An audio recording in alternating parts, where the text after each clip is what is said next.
You're listening to The Frograt, written by Kiri Eaton, narrated by Angus Scott. Meet the Frograt, a cheeky chappie who just wants more.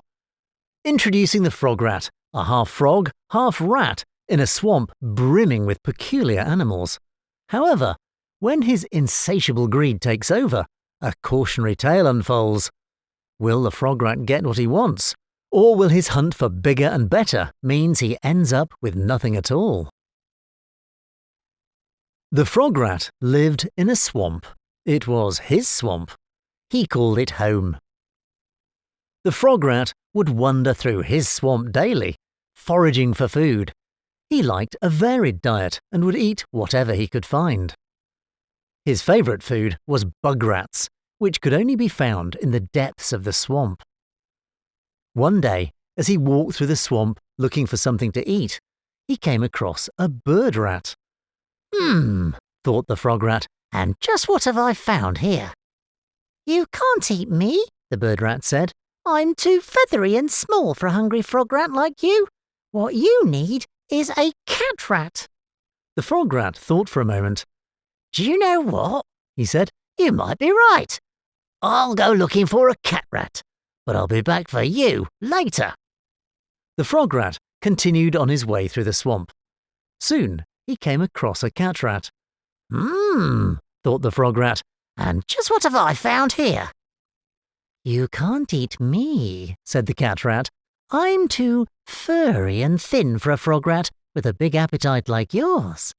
What you need is a dog rat. The Frograt thought for a moment. Do you know what? He said. You might be right. I'll go looking for a dog rat, but I'll be back for you later. The Frograt walked on through the swamp. Before long, he came across a dog rat.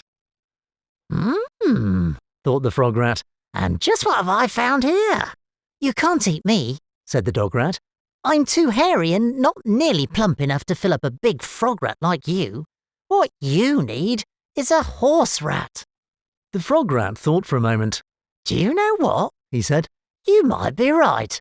I'll go looking for a horse rat, but I'll be back for you later.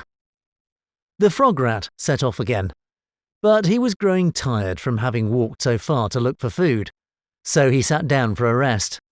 I'm so hungry, he thought. I could have eaten a bird rat, a cat rat, and a dog rat, but I haven't had any food at all. Instead, I'm wandering through my swamp looking for a horse rat, because it's supposed to be bigger than all of them. All of a sudden, the Frograt jumped up.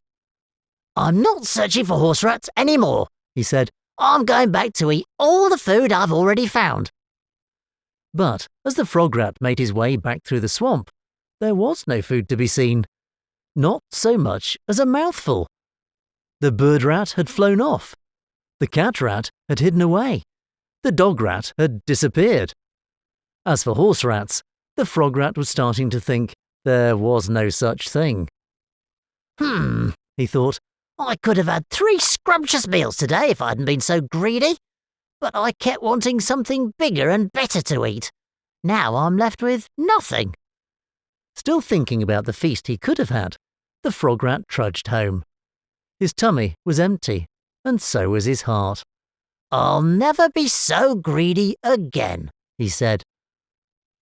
As he thought about the lesson he had learnt, the Frograt suddenly spotted a bug rat fly past. His eyes lit up. Perhaps I won't go hungry after all, he said, and he chased off after it. You've been listening to The Frograt, written by Kiri Eaton, narrated by Angus Scott. Copyright 2024, Kiri Eaton.